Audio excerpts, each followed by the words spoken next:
Bismillahirrahmanirrahim. Assalamualaikum warahmatullahi wabarakatuh. Waalaikumsalam warahmatullahi wabarakatuh. Baiklah, untuk pertemuan sekarang kita akan membahas kembali pemeriksaan fisik head to toe pada bagian torak, paru, dan jantung. Nah, untuk pada pemeriksaan torak, paru, dan jantung ini kita akan menggunakan 4 teknik, semua digunakan dari mulai inspeksi, palpasi, perkusi, dan auskultasi, semua akan kita gunakan. Nah, untuk tindakannya boleh nanti dilihat di modul dan juga di handout yang tadi sudah diberikan di grup. Di sana sudah ada tertera semua. Nah, di sini saya akan hanya mengulas saja untuk istilah anatomi, definisi, dan pengertian lain sebagainya. Nanti boleh lihat di handout yang tadi dibagikan. Nah, pertama, pemeriksaan torak dan paru. Persiapan pasien. Untuk persiapan pasien, kalau memungkinkan pasien duduk, pasien suruh saja duduk. Kalau tidak, berbaring. Kalau bednya memungkinkan, boleh pasien dengan posisi semi-paular dengan mengangkat bagian bed. Nah, tujuan pemeriksaan pada torak dan paru, pertama, mengidentifikasi kelainan pada paru. Yang kedua, mengevaluasi fungsi dari paru-paru. Nah, pertama yang akan dilakukan adalah inspeksi. Nah, untuk inspeksi, pertama kita lihat dari depan, apakah ada kelainan atau tidak pada paru-paru di sini, pada bagian dada torak. Ada kelainan atau tidak? Nah, pada bagian torak ini, inspeksi itu hanya dilihat saja, dilihat, oh ada atau tidak. Selanjutnya, dari arah depan tentukan kesimetrisan dada. Normalnya dada simetris dari depan sampai belakang. Kalau bisa kita lihat dari belakangnya, apakah bentuk dada pasien simetris atau tidak. Nah, dari samping kita bisa menentukan bentuk dada. Bentuk dada normal itu simetris. Nanti kalian sudah dicatatkan dulu, ada bentuk-bentuk dada. Ada funnel chest, pigeon chest, barrel chest. Nah, dari pasien ini kita bisa melihat bagaimana bentuk dada pasiennya. Jadi pertama hanya melihat saja, apakah ada kelainan atau tidak. Kelainan itu bisa benjolan atau misalkan tanda-tanda peradangan, dari mulai kemerahan, pembengkakan, panas, dan juga kemerahan, juga jaringan yang mati. Kita lihat. Ini hanya dilihat saja, dilihat. Nah, selanjutnya inspeksi. Pertama, kita inspeksi seluruh lapang dada. Torak semua kita palpasi, mohon maaf. Selanjutnya palpasi. Kita palpasi seluruh lapang torak. Nah, anjurkan pasien untuk seperti ini, lalu kita palpasi.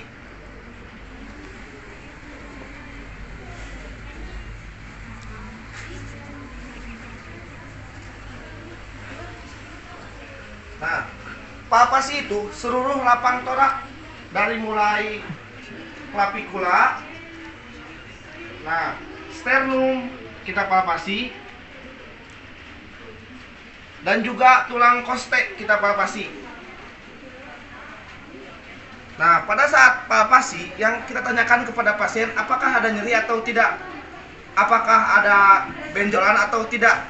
Kalau ada benjolan, kita tentukan pertama konsistensinya, bentuk benjolannya seperti apa, abnormal atau tidak, mobilisasinya, benjolannya bergerak atau tidak pada daerah dada.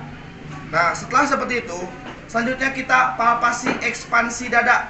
Palpasi ekspansi itu pertama, tangan kita seperti ini.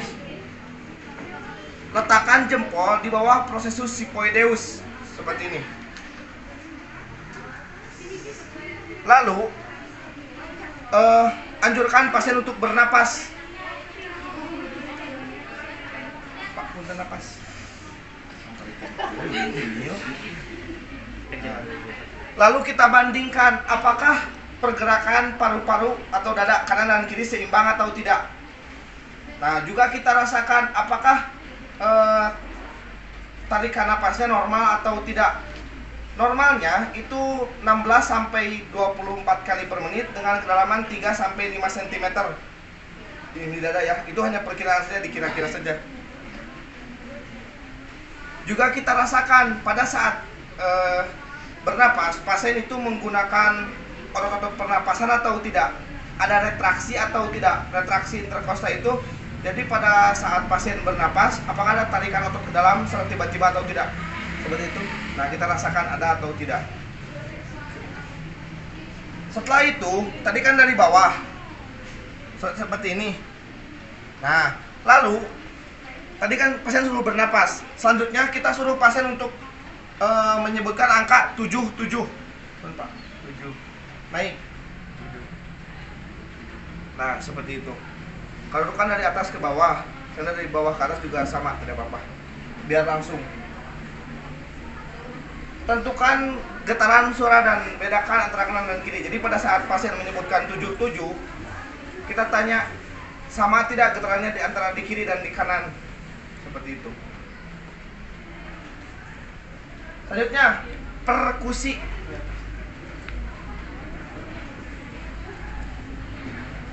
Nah, kalau perkusi, pasien di setengah dudukan.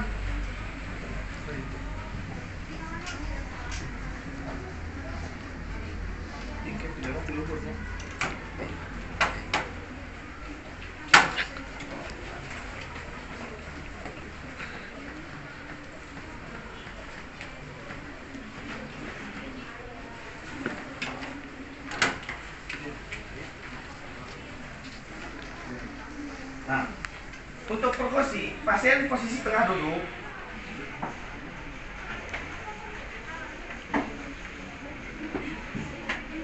Lalu kita tentukan batas atas paru-paru. Langsung ya. Nah, pertama, batas atas paru-paru itu normalnya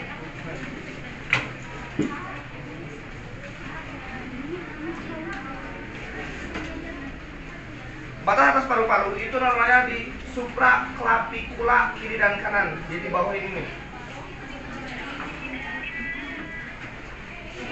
Clavicula di bawahnya. Nah, kita ketuk.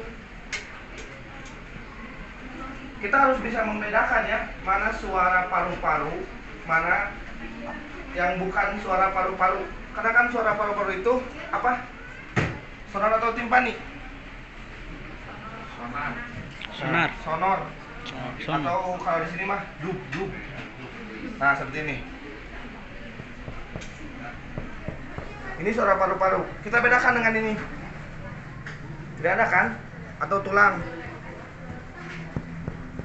Atau di sini posisi jantung, beda suaranya. Ya. Jadi dari atas kita tentukan batas atas paru-paru dulu, ke bawah ketuk. Tidak ada, ketuk. Tidak ada, ketuk. Nah, di sini ada, kasih tanda.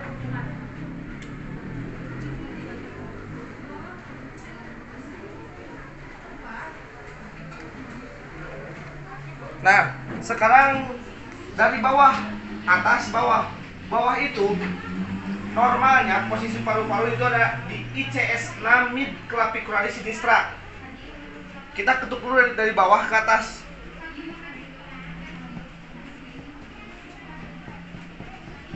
Ada, kasih tanda.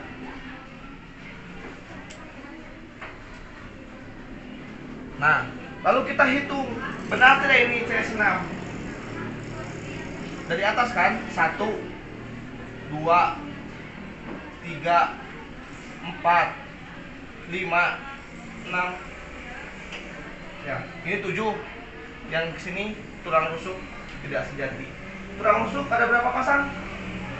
17. Berapa? 17. Saudara tuh 17, 15, 12. Muter rambut. Kalau nyumput seberapa? 16. Seberapa nih? 12. Ini seberapa nih? Nih 13. Tulang rusuk itu jumlahnya ada 12 pasang.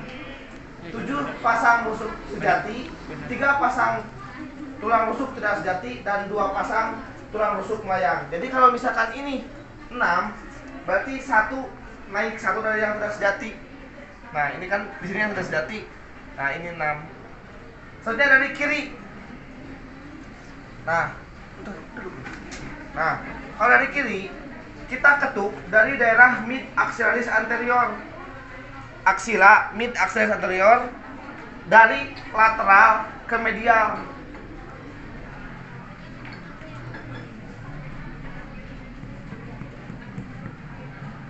Kasih tanda. Ya. Nah, bawah yang satunya lagi itu ada di iga ke-10. Berarti atau di koste ke-10 dari scapularis yang belakang kan. Ini kita ketuk. Beda kan suaranya?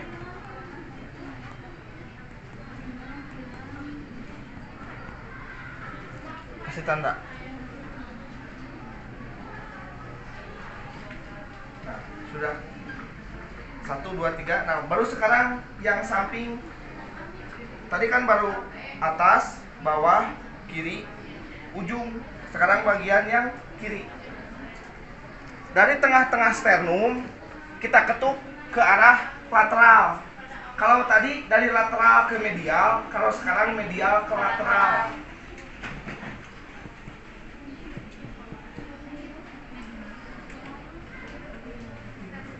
Nah, seperti ini kurang lebih. Itu untuk tanda-tandanya. Nanti untuk normal-normalnya semua ada di modul yang ini ya. Itu baru saya kasih tanda. Nanti kita gambarnya bareng sama jantung. Nah, setelah perkusi paru-paru, perkusi kan tentukan batas-batasnya. Berarti kiri kanan kita perkusi sama seperti tadi caranya. Kiri kanan perkusi. Setelah itu perkusi seluruh lapang paru-paru.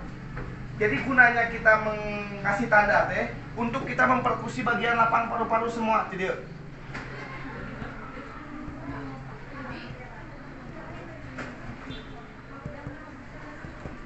Nah, jadi kita perkusi di semua tanda yang tadi.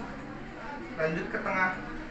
Lalu kita bandingkan apakah ada suara yang abnormal atau tidak. Misalnya suaranya yang menggendang atau yang sonor, itu berarti torak yang berisi udara kurang redup. Jadi suaranya ada yang keras, ada yang redup, ada yang kurang redup, ada yang kurang keras, seperti itu. Nanti kalian bisa merasakan sendiri ya bagaimana bedanya sambil dibaca di teori. Sesudah kita melakukan kiri kanan, sudah beres dikasih tanda batas, lalu kita perkusi. Selanjutnya kita auskultasi.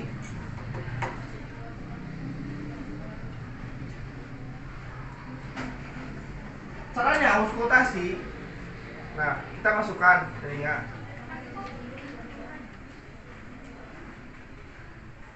Lalu kita auskultasi secara sistematis dari mulai trachea ke bronkus dan seluruh lapang paru-paru yang tadi sudah kita kasih tanda. Jadi gunanya tanda itu berguna. Nah, trachea itu bagian yang mana trachea?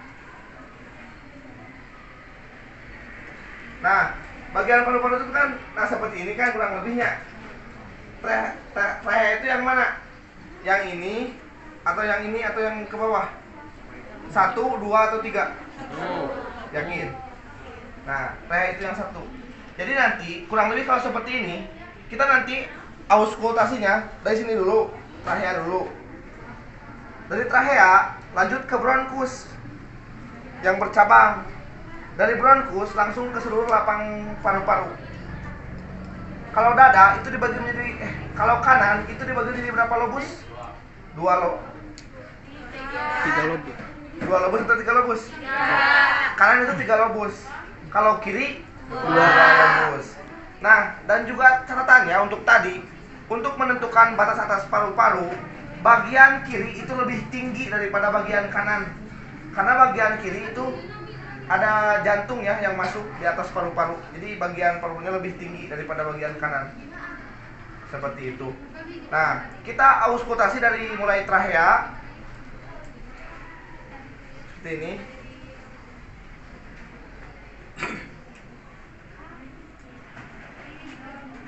Lalu turun ke sini. Nah, langsung ke sini.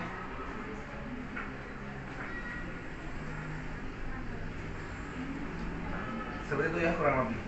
Kita dengarkan dengan seksama. Jangan ngobrol, mau balik gimana? Ngobrol. Pak punten kumaha karaos apa ya? Iya, jangan ya. Kita dengarkan dengan sangat teliti. Nah, apa yang kita dengarkan? Yang kita dengarkan itu adalah suara napas pasien. Ada suara paru, ada suara napas. Suara paru yang normal itu vesikuler. Jadi udara keluar masuk secara normal. Nah, ada ronhi. Suara napas tambahan, ada ronhi. Kalau ronhi itu suaranya itu kurang lebih seperti kalau kalian meniup balon terus dikirkan. Nah, itu ronhi atau niup piriwit nih, seperti itulah. Kalau itu wheezing, mohon maaf. Kalau yang barusan wheezing, kalau yang seperti meniup balon itu wheezing. Kalau ronhi itu suara yang kresek-kresek karena ada sumbatan. Seperti yang stridor atau morok tapi dikit. Berarti terdengarnya di paru-paru. Untuk suara yang lain ada wheezing, amfori, krepitasi, cogwheel breath sound, semua ada di modul yang tadi dikasih, tinggal kalian baca ya. Nah, selanjutnya setelah beres auskultasi paru-paru, sekarang kita masuk ke pemeriksaan jantung. Pemeriksaan jantung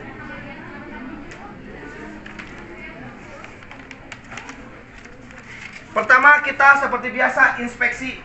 Apa yang kita perhatikan pada pemeriksaan jantung? Pertama adalah bentuk perkordial. Perkordial itu bentukan jantung dari gambaran luar. Jadi, apakah pada dada pasien terlihat dada sebelah kiri mungkin lebih mengembang daripada dada sebelah kanan? Terus terlihat ada benjolan atau apa? Nah, itu bisa saja karena organ jantungnya yang ada bukan kesalahan, ada gangguan. Terus denyut pada apex cordis. Apex cordis itu apex jantung yang di ICS 5. Terus denyut tadi pada daerah lain dan denyutan pena. Selanjutnya kita cara kerja. Pertama, buka pakaian dan atur posisi pasien terlentang.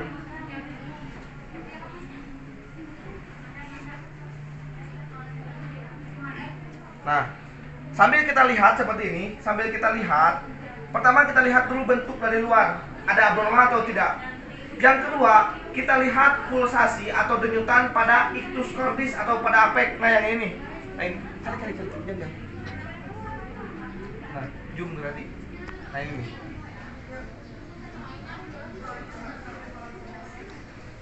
Nah. Nanti di video bakal jelas. Di sana ada denyutan. Itu yang kita lihat.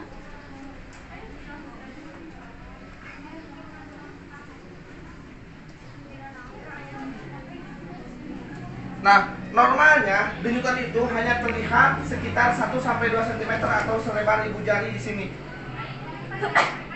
Normalnya terlihatnya. Kalau misalkan lebih dari itu berarti ada gangguan ya. Tugas kita nanti hanya mencatat.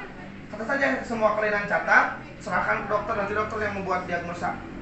Nah, setelah kita melihat denyutan seperti itu,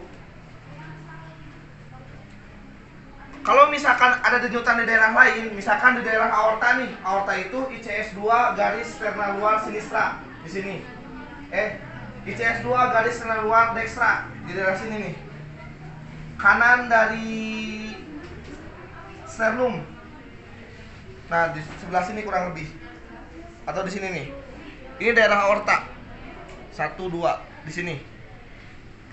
Ada denyutan atau tidak? Atau denyutan di daerah pulmonalis, di sini pulmonalis. ICS 2 garis sternal luar sinistra. Atau ada denyutan di daerah tricuspidalis. Tricuspidalis itu ICS 5 garis sternal luar sinistra. 2 3 4 5. Ada denyutan atau tidak? Nah, kalau tidak ada, tidak usah dicari-cari kalau tidak ada. Kalau ada kita catat ya. Selanjutnya kita auskultasi.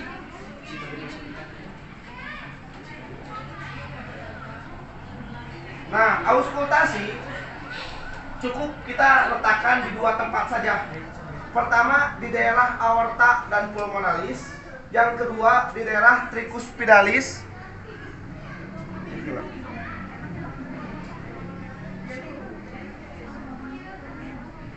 Oh ya. Yang pertama di daerah aorta, yang kedua di daerah tricuspidalis. Jadi seperti ini. Pasangkan. Pertama kita auskultasi dulu di daerah atas. Di sini. Atas itu ICS 2 garis terna luar sinistra. Di atas di sini nih. Nah, di sini. Kita dengarkan secara seksama.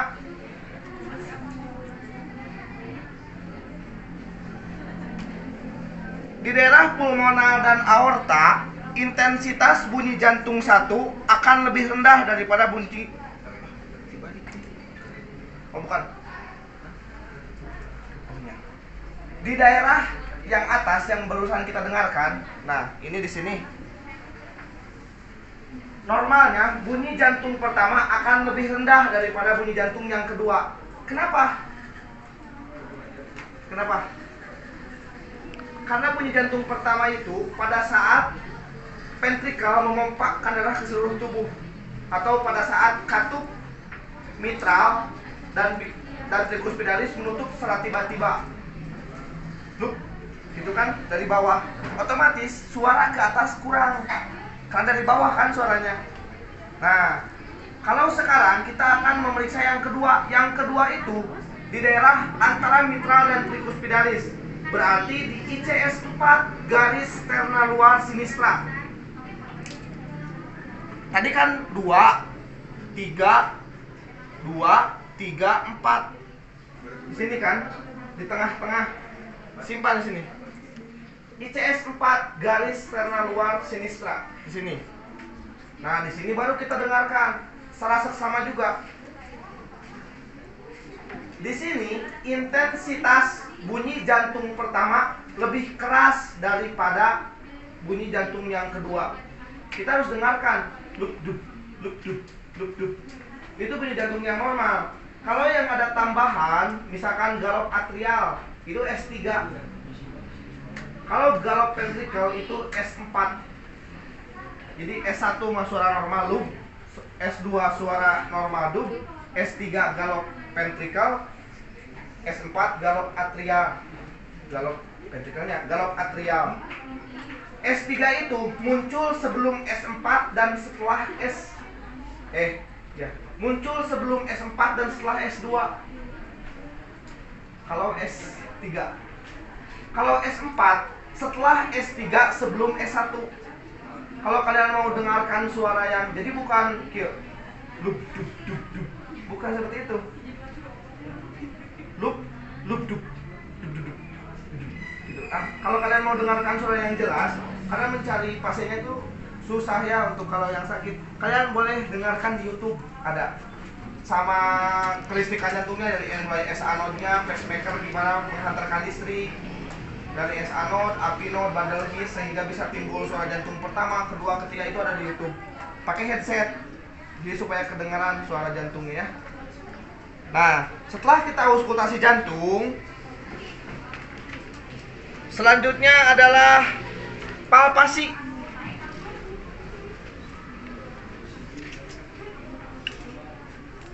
Untuk palpasi jantung, pertama kita palpasi pada daerah ictus cordis atau pada daerah apek jantung.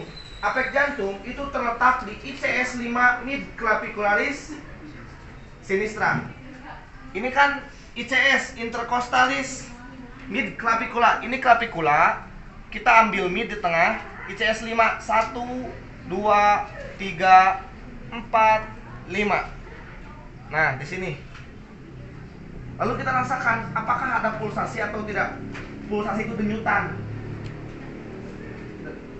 Seperti itu. Normalnya ini harus ada dan juga kuat. Kayaknya ini adalah ujung jantung. Nah, selanjutnya kita palpasi di daerah aorta. Aorta itu di ICS 2 garis terna luar sinistra. Berarti di sini. ICS 2 1 2 garis terna luar dextra. ICS 2 garis terna luar dextra di sini. Nah, kita rasakan. Normalnya ini harus tidak ada denyutan. Normalnya tidak ada denyutan. Nah, kalau tidak ada aman berarti. Sekarang ICS 2 garis terna luar sinistra ke sini. Nah, ini tidak ada denyutan, aman berarti. Yang terakhir ICS 4 garis sterna luar sinistra. Ini untuk merasakan pulsasi pada daerah tricus pidalis. 1, ini kan 2, 3, 4. Normalnya tidak ada denyutan. Nah, kalau ada denyutan, tadi tinggal kita catat ada denyutan di daerah tricus pidalis. Berarti untuk pemeriksaan penunjangnya kita lakukan pemeriksaan EKG. Bagaimana dengan kesikan jantungnya sehingga bisa ada denyutan di daerah yang lain. Begitu. Setelah palpasi, baru selanjutnya kita perkusi. Perkusi daerah jantung itu untuk menentukan batas-batas jantung. Nah, untuk menentukan batas jantung kurang lebih saya seperti ini. Nanti lihat di video saja ya.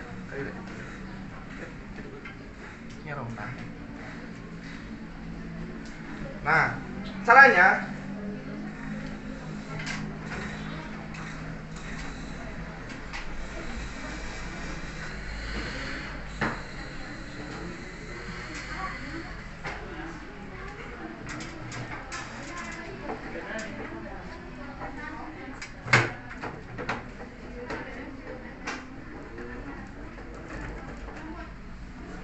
pertama kita tentukan dulu apek jantung. Tadi kan sudah ditentukan apek jantung. Di sini nih apek jantung. Lalu kita kasih tanda.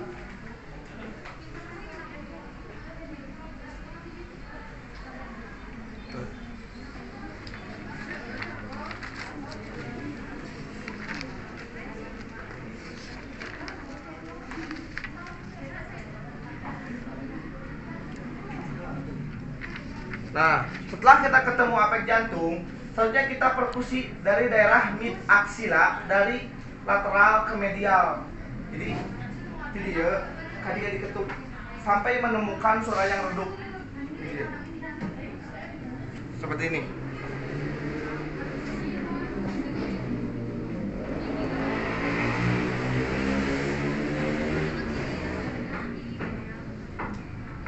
Kasih tanda. Selanjutnya dari atas di garis luar sterna kita ketuk juga.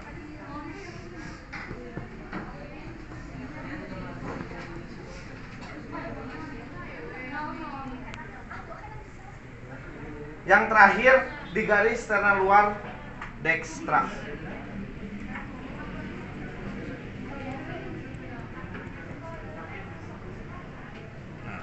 Lalu kita kasih tanda ya.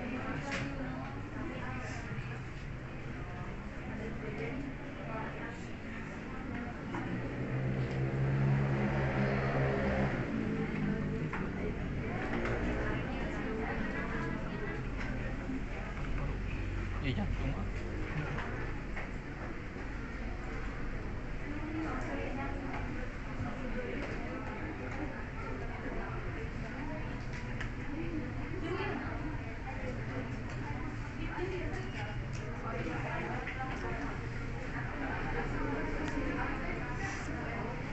Duduk. Nah, kurang lebih jantung itu sebesar kepalan tangan orang ini ngepel. Nah, seperti ini. Dan paru-paru yang tadi kita ketemu dulu yang ini. Kenapa hanya sebesar ini? Karena kan di luarnya itu ada lapisan pleura di sini nih. Nah, pleura di sini. Pulpen yang bagus. Di sini ada lapisan pleura nih.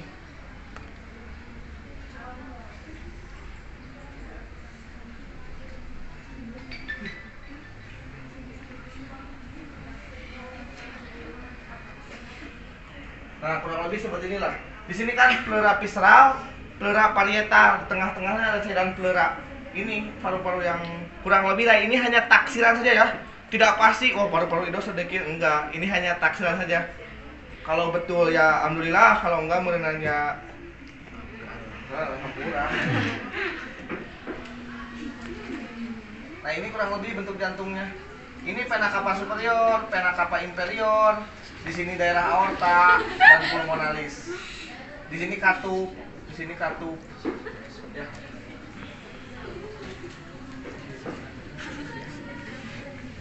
Nah, sudah ya, seperti itu. Ini kurang lebih beres sampai sini.